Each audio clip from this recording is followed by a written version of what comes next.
Uy, tal vez se pasa. Ya, Sí, sí se ve qué pasa, no te preocupes. ya, perfecto. Bueno, antes de empezar como tal, quisiera comentarles que yo soy, si así se puede decir, una investigadora en formación y que realmente no conozco muchísimo del tema, no es que sepa al 100%, pero quiero compartirles el poco conocimiento que tengo y si es que tienen alguna duda, cualquier cosa que les surja, me hagan saber, yo intentaré responder todo lo que esté a mi alcance. Si no es así, pues intentaremos encontrar una respuesta juntos y como ustedes saben, lo que es la investigación es así.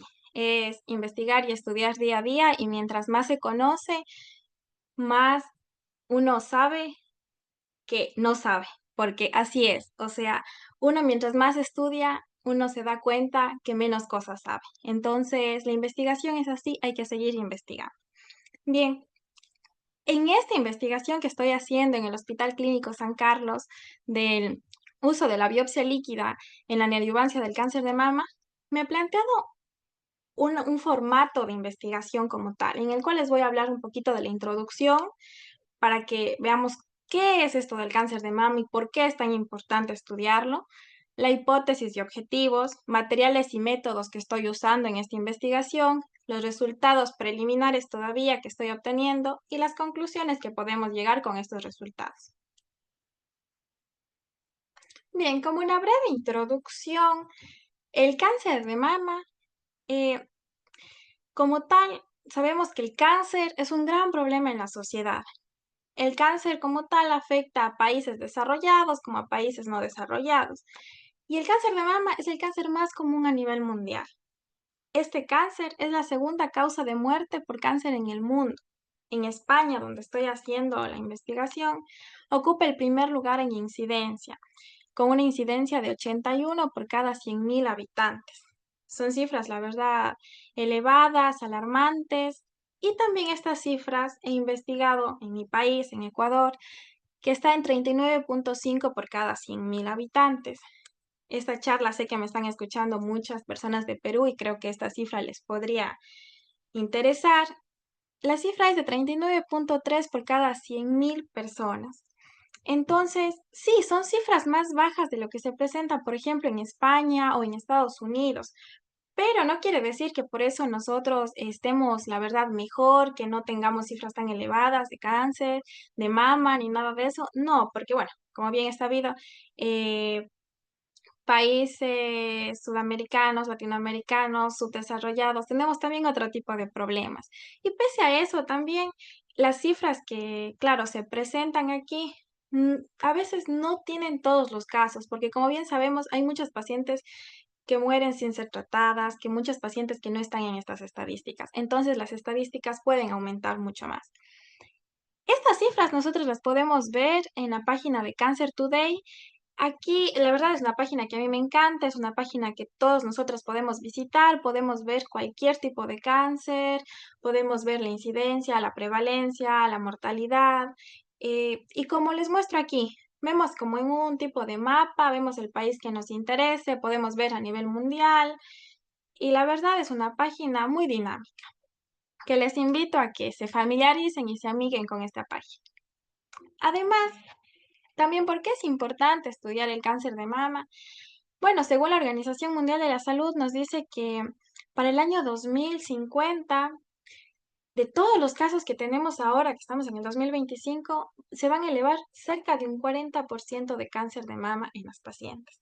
Entonces, la verdad es que sí, son cifras alarmantes, son cifras que uno dice, los casos van a seguir aumentando y pues tenemos que hacer algo, ¿no? Entonces, de aquí como que radica la importancia, la necesidad y el interés de estudiar el cáncer de mama. Bien, el cáncer de mama tiene una clasificación un poquito amplia a nivel molecular. Se clasifica en 5 subtipos, entre los luminales y los no luminales. Entre los luminales tenemos luminal A, luminal B. Luminal A es uno de los cánceres más frecuentes, también es agresivo. Luminal B es un poquito menos frecuente, pero yo, como tal, estoy haciendo la investigación en el tipo de cáncer de mama triple negativo o basal-like y también en el tipo de cáncer HER2 positivo. El triple negativo, bueno, como su nombre lo indica, es todo negativo. Receptores hormonales negativos, receptores de progesterona negativos, receptores de estrógeno negativos y HER2 negativo. Y HER2 positivo, su nombre lo indica, pues tiene receptores HER2 positivo. Bien, en todo este contexto, ¿por qué es importante el enfoque neoadyuvante o qué quiere decir esta palabra? Bien, el enfoque neoadyuvante, la terapia neoadyuvante, es aquella que se da después del diagnóstico de cáncer de mama en las pacientes. Es aquella que ya se ha estudiado, se ha investigado, que es muy efectiva, porque es un tratamiento que se da antes de cirugía. Es un tratamiento que, según la Sociedad Americana de Oncología Clínica, nos dice que tiene múltiples beneficios, que de hecho puede disminuir el tamaño del tumor, que puede evitar que exista una propagación de las células tumorales en sangre, o sea, que pueda existir una metástasis, pues que se propague a ganglios linfáticos. Entonces, la terapia neoadyuvante es una terapia que está combinada, por ejemplo, puede ser quimioterapia, puede ser inmunoterapia, hormonoterapia. Entonces, es una terapia como tal que ayuda a que en muchos casos ni siquiera se dé la cirugía. Bien, le he puesto aquí como en esta línea para que podamos ver que el tratamiento neoadyuvante es antes de cirugía y también que podamos diferenciar, porque en muchos casos hay como que mucha confusión en esto del neoadyuvante y del adyuvante. ¿Cuál es la diferencia? Pues el tratamiento adyuvante es el que se da después de cirugía. Y este lo que busca como tal es eliminar aquellas secuelas que quedaron del cáncer, es eliminar esas células, porque siguen quedando células cancerígenas, es eliminar eso para evitar posibles recaídas. Eso es lo que hace el tratamiento adyuvante y es importante diferenciar estos dos conceptos.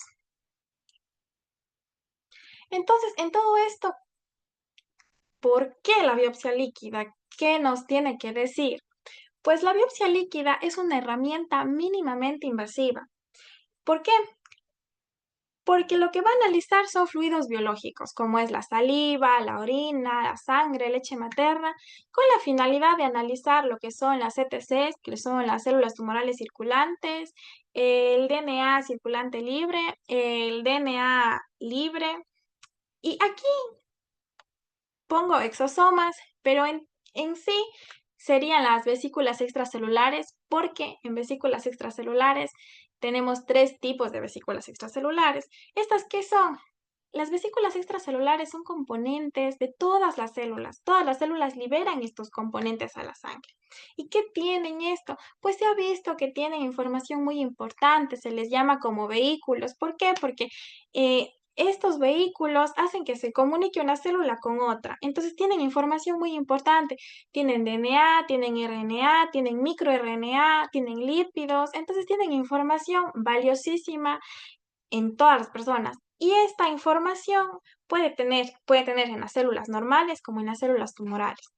Entonces, en una persona que está con cáncer de mama, eh, va a tener lo que son microvesículas o vesículas extracelulares, que sean normales y que también sean tumorales, que unas presenten hasta mutaciones y otras otro tipo de mutaciones, otras otro tipo de células normales. Entonces, hay una variedad, porque también es importante reconocer que el cáncer de mama es uno de los cánceres más heterogéneos, o sea, tiene un sinnúmero de células, que unas células que se caracterizan por esto, otras por lo otro, que unas expresan esto, entonces son unas células muy heterogéneas.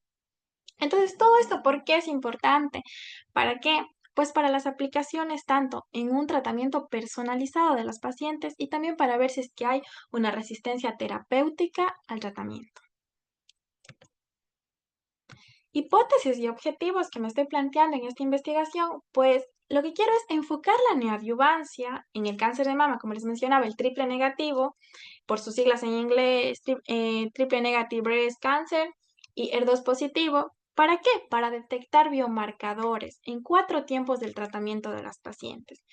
En el tiempo 1 va a ser en el diagnóstico, antes de en la terapia neoadyuvante. En el tiempo 2 va a ser durante la terapia neoadyuvante. previo al segundo ciclo de lo que son las terapias neoadyuvantes, ya que lo que son los medicamentos de la terapia neoadyuvante tienen ciclos. Entonces, antes de este segundo ciclo de darle este medicamento a la paciente, se le va a hacer otra extracción sanguínea, porque estas son muestras en sangre. Entonces, en el tiempo 1, tiempo 2, tiempo 3 y tiempo 4, se les va a hacer extracciones sanguíneas de 3 tubitos de sangre, sangre total, en tubitos de 10 ml con EFTA. Entonces, estos van a ser en sí, pues, vamos a tener 12 tubos de cada paciente. Bien, ¿esto para qué? Para una utilidad clínica. ¿Para qué? Para ver el riesgo de recaída que pueden tener las pacientes y también una respuesta predictiva a la terapia neoadyuvante que están teniendo. Los objetivos. ¿Cuál es el objetivo de todo esto? ¿Qué es lo que busco? Pues bien, yo lo que quiero es evaluar el uso de la biopsia líquida como herramienta para determinar la respuesta al tratamiento neoadyuvante en pacientes con cáncer de mama triple negativo y ER2 positivo. Y de esta manera también mis objetivos específicos son identificar las mutaciones comunes en esta población mediante un análisis in sílico. Es decir, primero hice un análisis in sílico y también después lo que obtuve de resultado voy a ver en mi población diana. El segundo objetivo específico, la evaluación de mutaciones en el tumor y biopsia líquida de 12 pacientes y monitorización a lo largo de la enfermedad. Bien, es importante aquí recalcar que pongo 12 pacientes, no porque la investigación se esté haciendo en 12 pacientes. La investigación se prevé hacer en 100 pacientes.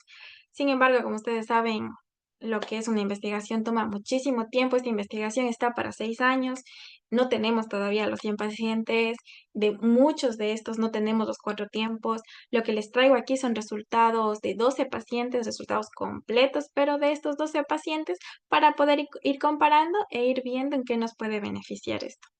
Bien, analizar también el papel de ER2 y TROP2 para la selección de vesículas extracelulares en biopsia líquida mediante estudios in vitro con líneas celulares de cáncer de mama y también evaluar los cambios en las poblaciones inmunes de sangre periférica y su potencial uso como biomarcadores en los 12 pacientes. Entonces, ¿qué estoy usando en esta investigación?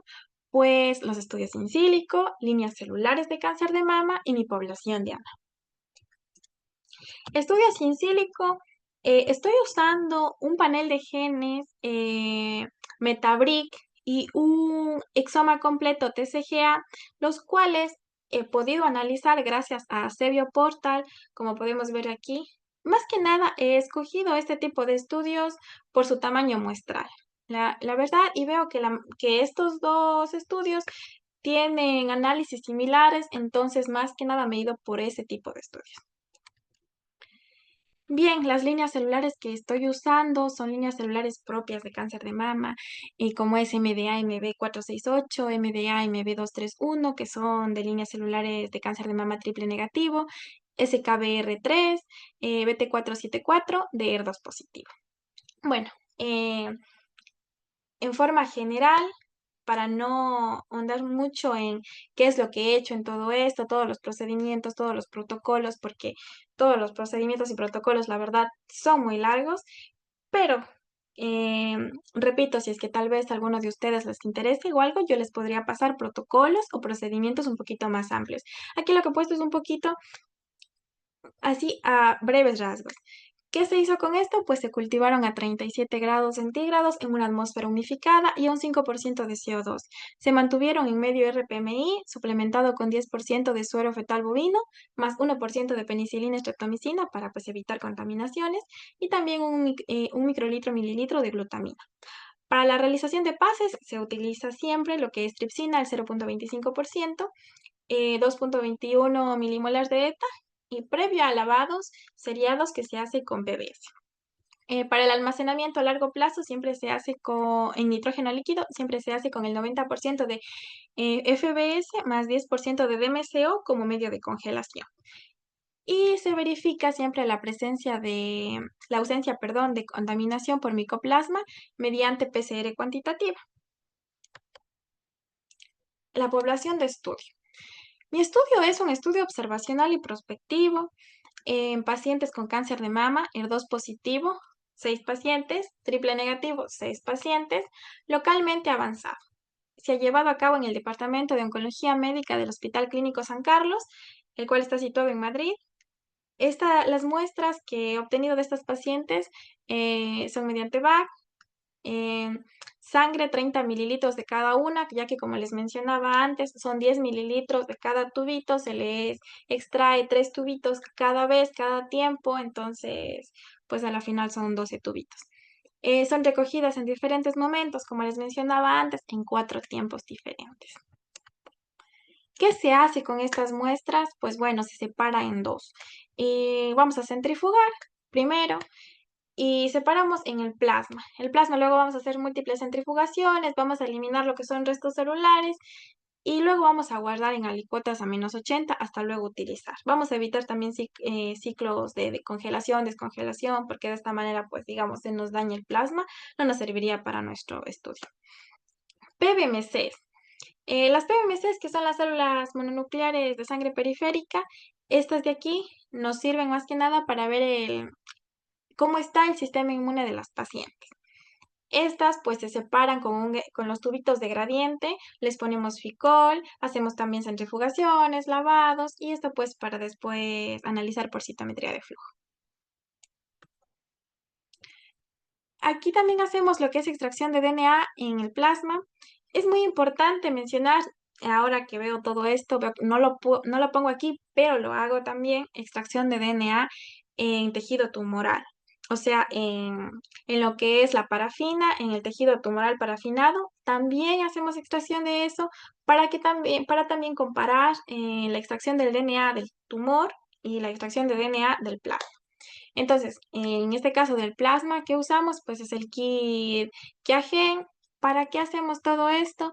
Pues para tener este DNA y realizar una PCR digital. ¿Por qué una PCR digital y no una PCR, una qPCR, por ejemplo?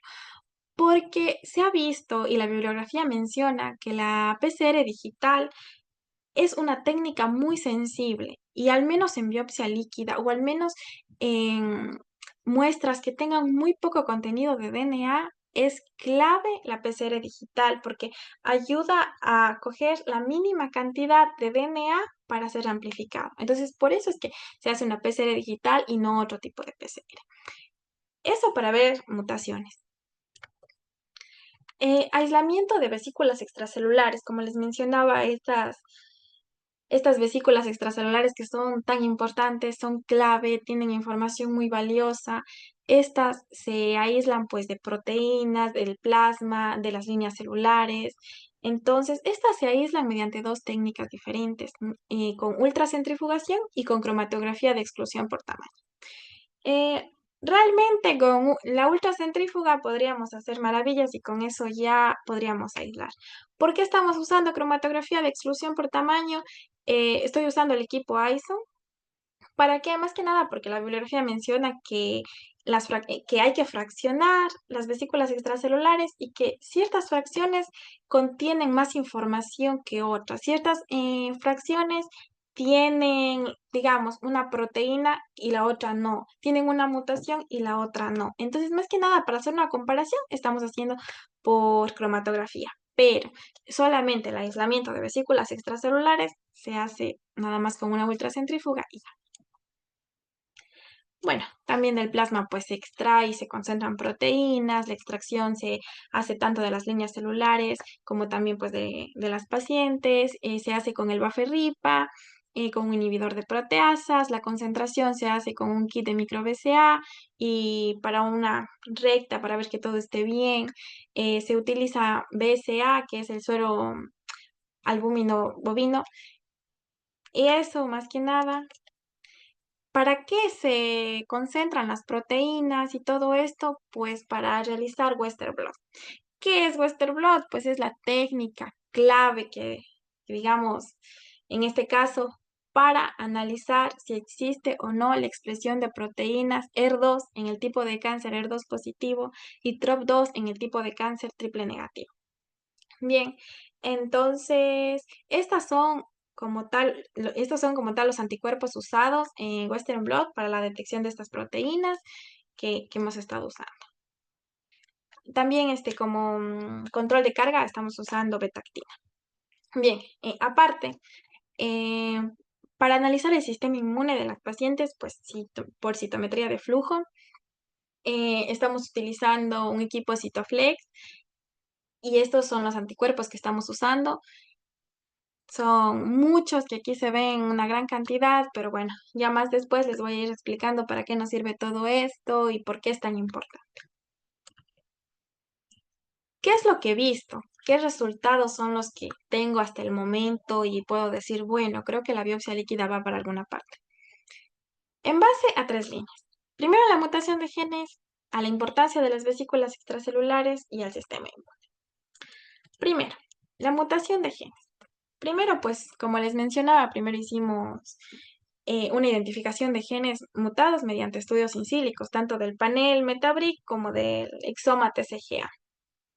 Y vi que lo que es el gen más mutado es el TP53. Pero yo creo que como la mayoría sabemos, el TP53 es un supresor de tumores, entonces, claro, es muy importante, pero no es que sea tan específico de cáncer de mama, ya que está, como al ser supresor, está en la mayoría de tumores, entonces no me da mucha información en el cáncer de mama. Entonces, analizando, vi que uno de los genes más comunes es el PI3 quinasa. Entonces, aquí podemos ver en color naranja el PI3 quinasa, el PI3 quinasa y así. Entonces, pues me enfoqué más que nada en este gen. Al seguir investigando, vi que sí, que pacientes con cáncer de mama triple negativo lo tenían, pacientes con ER2 lo tenían. Entonces, dije, este es el gen que, bueno, voy a ir estudiando en mi población. Entonces, al saber esto, que el gen PI3 quinasa es frecuentemente mutado en cáncer de mama, tanto triple negativo como ER2 positivo, eh, quiero saber qué mutaciones son las más frecuentes de este gen. Entonces, también hice otro análisis y vi que las mutaciones más frecuentes son la H1047R y la E545K, las dos que están aquí. Entonces, ya con eso lo que hice fue buscar esas ondas, hacer la PCR digital en mis pacientes, en las muestras de tumor, y demostraron que las muestras de tumor sí tienen la presencia de estas mutaciones, tanto la H1047R y la E545K. Estas imágenes que vemos aquí con un montón de puntitos son los resultados de las PCRs digitales. Estos puntitos morados que se ven son, digamos, los positivos, porque estos nos presentan la FAM. ¿Qué es la FAM? La frecuencia alélica mutada. Entonces, este es el positivo. Este verde que vemos aquí, no. ¿Por qué no? Porque aquí tenemos wild type más positivos. ¿Qué es el wild type? Eh, digamos, células normales que no tienen ninguna mutación. Aquí vemos un positivo y aquí vemos una muestra negativa. Les quería poner ambas imágenes pues para que vean un poquito cómo se ven los resultados de una PCR digital y vean cómo se ve un positivo, cómo se ve un negativo. Un negativo pues se ve así, sin nada por acá. También se podrían ver unos puntitos verdes acá. A veces se ven dobles positivos que se llaman dobles positivos cuando es wild type más los positivos como tal, la FAM, pero no son representativos. Entonces, lo que más se puede ver en un negativo es todo vacío aquí en la parte superior. Bien, en cuanto a la mutación E545K, aquí también, bueno, podemos ver dos positivos. Entonces, en este caso, no tenemos los puntitos verdes, solamente hay los positivos reales. Bien, entonces de mi población, Diana, como tal, de mis 12 pacientes, tengo dos pacientes que me han presentado positivos. La una paciente tiene positivo para la mutación E545K y la otra paciente tiene positivo para las dos tipos de mutaciones del gen PI3 kinase. Curiosamente, estas muestras positivas fueron del subtipo molecular. ¿Y por qué digo curiosamente? Porque no sé si recuerdan que aquí vemos que en ER2 positivo es más frecuente que en triple negativo. En triple negativo está un poquito después, es decir, no es tan frecuente como en ER2, lo cual no está tan alejado de la realidad como podemos ver. Tenemos dos positivos justo en ER2 y no en triple negativo.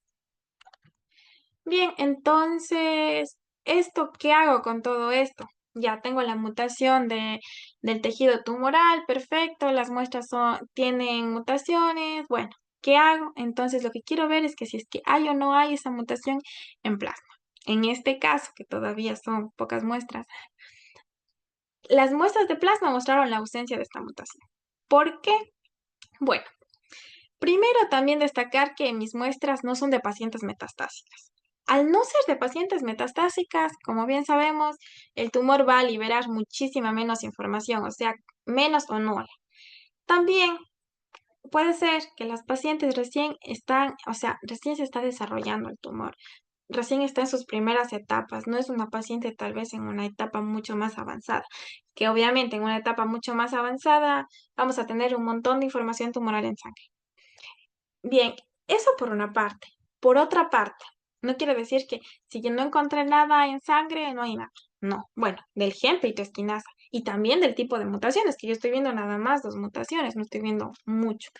Pero si yo viera más mutaciones, si viera más genes, es casi que seguro que algo se va a ver en sangre. ¿Por qué? Porque también se ha visto en la bibliografía que, por ejemplo, en biopsia líquida se podría hacer NGS. Como bien sabemos, en la NGS podemos ver un montón de genes, entonces, y eso es lo que se estima hacer en un futuro, la verdad, NGS para ver muchos más genes. En este caso, pues, la ausencia de esta mutación del gen PI3 quinasa. Pero también, ¿por qué se da esta ausencia? Pues porque tenemos una FAF muy baja. ¿Qué es esta FAF? Esta FAF es la frecuencia, frequency allele de la variante, por sus siglas en inglés, que sería la frecuencia alélica de la variante. eh, Tiene una frecuencia muy bajita. Casi todas están en 0,11, 0,13, 0,34. Bien, el control positivo está en 18. Entonces, sí que es verdad que está muy bajito, que son unos positivos, sí, pero unos positivos muy bajitos. Que si es que si dejáramos que el tumor se desarrolle mucho más, pues podríamos tener probablemente más información en sangre. Bien. Eso en cuanto a las mutaciones, en cuanto a una PCR digital y todo eso. Hablando de las importancias de las vesículas extracelulares en la biopsia líquida, pues bien, las vesículas extracelulares, como les mencionaba, son muy importantes. Y aquí se demuestra por qué. He analizado dos líneas celulares de cáncer de mama ER2 positivo, como son BT474 y SKBR3. Y lo que he hecho es analizar la línea celular si tiene pues la presencia de la proteína ER2, en este caso está filita 2 aquí, y también he analizado las vesículas extracelulares. De hecho, hasta vemos como una línea un poquito más marcada. ¿Por qué? Pues las vesículas extracelulares están mucho más concentradas, ya son solo vesículas extracelulares. En cambio, en la línea celular tenemos un poquito más de todo, un poquito más, por así decir, de suciedad. Entonces, en las vesículas extracelulares tenemos más concentración de la proteína ER2. Entonces, ¿qué quiere decir esto? Las vesículas extracelulares tienen información, o sea, porque vemos, tienen la proteína ER2 y al tener la proteína ER2 tenemos muchísima información. Eso por esta parte. Ah, y en este Western blot que les muestro, como les decía antes, como control de carga hemos utilizado beta-actina. Este otro Western blot es con las fracciones de las vesículas extracelulares. Bueno, pues la bibliografía menciona que hay fracciones que presentan más proteína, que otras que no presentan, otras que presentan menos. En mi estudio, yo lo que he hecho nada más en esta línea celular, en la BT474, es fraccionar las vesículas extracelulares en 20 fracciones. Según la bibliografía, hay fracciones que no van a tener la proteína ER2. Bueno, en este caso todas tuvieron la proteína ER2, pero sí es verdad que también lo menciona que hay fracciones que tienen mucha más concentración. No se ha cuantificado todavía, pero solamente es cuestión aquí de ver que aquí tenemos una línea muchísimo más ancha en comparación, por ejemplo, a la fracción 20, que tenemos en la línea 9, fracción 20, y esta, pues es una línea mucho más ancha que lógicamente tiene más concentración de proteínas. No se ha cuantificado, pero es evidente. Eso. Es importante mencionarles que por qué lo he hecho en líneas celulares y no directamente en el plasma de los pacientes, pues porque al ser un estudio tan grande, primero obviamente hay que poner las técnicas a punto y hay que ver si es que esto funciona. Entonces, al ver que esto funciona, todo esto se está haciendo con los pacientes. Todo esto, de hecho, ya está bastante avanzado. No les traigo aquí todavía Western blot de pacientes porque todavía no es que estén al pelo, pero se está haciendo y hay resultados prometedores, digamos. Por otra parte, el sistema inmune. ¿Cómo se evalúa el sistema inmune? Bien, como les decía, vamos a evaluar las PBMCs por citometría de flujo con la ayuda del equipo Cytoflex. Les he puesto aquí unas imágenes un poquito, la verdad, generales, porque en un citómetro salen un montón de fotos y además son de cada paciente en 4 tiempos. Les traería aquí un montón de fotografías. Pero no, solamente les traigo esto como para que vean cómo es que se pasa la muestra. Así se ve cuando una muestra se pasa por el Cytoflex. Después, lo que se hace es un análisis en un computador que tenga un software adecuado. Entonces, lo que se hace es en este caso lo hice con FlowJo, se hace una compensación, un gating. Aquí podemos ver, por ejemplo, lo que son las células que nos interesan, los leucocitos, la CD45 positivos, vemos aquí. Después pongo CD45, por ejemplo, frente a CD4, que son los linfocitos T helper. Entonces, aquí luego pongo los CD45 frente a los CD8 y así. Es como que la citometría, la verdad es como que se va jugando una cosita con otra cosita y así tenemos pues muchas poblaciones conjugadas, por así decirlo. Bien, entonces todo esto, ¿para qué? Para luego obtener respuestas y ver qué población celular es la que se está afectando, qué población celular es la que está eh, mm, tiene células más elevadas, en qué tiempo se elevan más, en qué tiempo menos, todo esto. Bien, aquí, por ejemplo, vemos claramente en el tiempo 1 que en pacientes con no respuesta completa patológica a terapia neoadyuvante muestran niveles elevados de células. ¿Cuáles son estos pacientes? Pues, a ver, pues bien, son la barrita amarilla que vemos con cáncer de mama ER2 positivo, no respuesta completa patológica, y la barrita gris también no respuesta completa patológica en cáncer de mama triple negativo. Vemos que presentan mayor cantidad de células que las que sí tienen una respuesta completa patológica. Bueno, entonces seguimos viendo y también, bueno, todas estas células la verdad varían. Pero ¿qué quiere decir todo esto? ¿Y qué veo con todo esto? Pues CD45, lo que yo voy a ver son los leucocitos como tal. Y CD45 con CD4, pues voy a ver lo que son las células, los linfocitos T helper. CD8, los linfocitos T citotóxicos. La CD19, los linfocitos B. Con la CD56, pues voy a ver lo que son las natural killer. Con la CD34 voy a ver lo que son las células del estroma. Y estas células de aquí, las CD11B positivo, CD11 C negativo, voy a ver lo que son los monocitos. Estas células de aquí con CD11C positivo, voy a ver lo que son las células dendríticas. Y finalmente, lo que son las CD16 con CD11B, voy a ver lo que son los neutrófilos. Bien, pues como les decía, todo esto pues para ver cómo está el sistema inmune de las pacientes. Es importante destacar que en todas estas poblaciones celulares lo que más llama la atención son las células natural killer. Estas son las que más varían. Porque, por ejemplo, los linfocitos B en PBMCs es muy normal tenerlos muy bajos. O sea, en pacientes sanos se tiene bajos y es normal. Ya. Pero lo que es las natural killer varían mucho. Miren, por ejemplo, la barrita amarilla. Vemos cómo aumenta en el tiempo 2. Entonces, esto sigue cambiando. ¿Ok? Entonces, las células más variables van a ser las células natural killer. Bien, entonces, eh, estas células natural killer pues varían mucho. Al investigar un poco más la bibliografía, por qué varían en las pacientes con cáncer de mama, pues vimos que las células natural killer se dividen en dos. en aquellas que expresan CD16 y en aquellas que no lo expresan. En las que expresan la CD16 son las células maduras, son las células que están listas para proteger al sistema inmune de cualquier cosa. Estas normalmente en un paciente sano deberían de estar en un 90%. En cambio, las CD16 negativos son las células natural killer inmaduras que deberían de estar en cerca de un 10% en una paciente normal.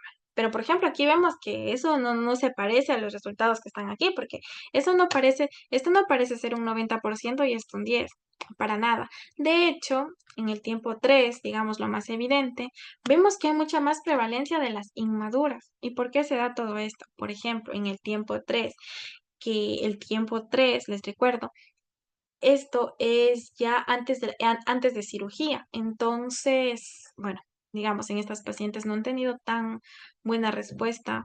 Tiempo 3 antes de cirugía, después de la terapia neoadyuvante, podemos ver que aquí pues el sistema inmune no está tan bien. ¿Por qué? Las células natural killer son claves, tienen que defender al sistema inmune de cualquier cosa, de cualquier patología, tienen que defenderlo, pero al haber solo células inmaduras, pues no hacen mucho. Las que hacen todo son las células maduras, entonces las inmaduras no. Bueno, en este caso vemos que las CD16 negativos son las que más prevalecen en forma general, digamos, en todos los tiempos. Bien, entonces eso ya es, digamos, un dato clave, un hallazgo importante que podríamos tenerlo en cuenta. Con todo esto, pues llevo a mis conclusiones de lo que esta investigación, que como les decía, me apasiona tanto, me gusta y creo que tiene aplicaciones y tiene hallazgos importantes. Primero, las mutaciones en el gen PI3 quinasa, especialmente lo que es H1047R y E545K, son frecuentes, tanto en cáncer de mama HER2 positivo como en cáncer de mama triple negativo. Las mutaciones tumorales no se detectaron en el DNA circulante libre debido a la baja BAF, la frecuencia alélica de la variante. Las vesículas extracelulares con la proteína HER2 evidencian su potencial como biomarcador en biopsia líquida, como pudimos ver en Western Blot. Las PBMCs reflejaron cambios inmunológicos durante el tratamiento, aunque los resultados no son concluyentes, claro, por su tamaño muestral. Las células natural killer muestran las mayores diferencias entre pacientes con y sin respuesta completa en triple negative breast cancer y HER2 positivo. El análisis de DNA circulante libre, vesículas extracelulares y perfil inmune en biopsia líquida permite una monitorización no invasiva y completa del cáncer de mama durante la neoadjuvancia. Muchísimas gracias por su atención. Cualquier cosa estaré encantada de responderles a mi teléfono, mi correo, también tienen mi LinkedIn. Y bueno, preguntas. Muchas gracias, Ariana. A ver, chicos, ¿tienen alguna pregunta? Pueden utilizar el chat o pueden también utilizar el micro.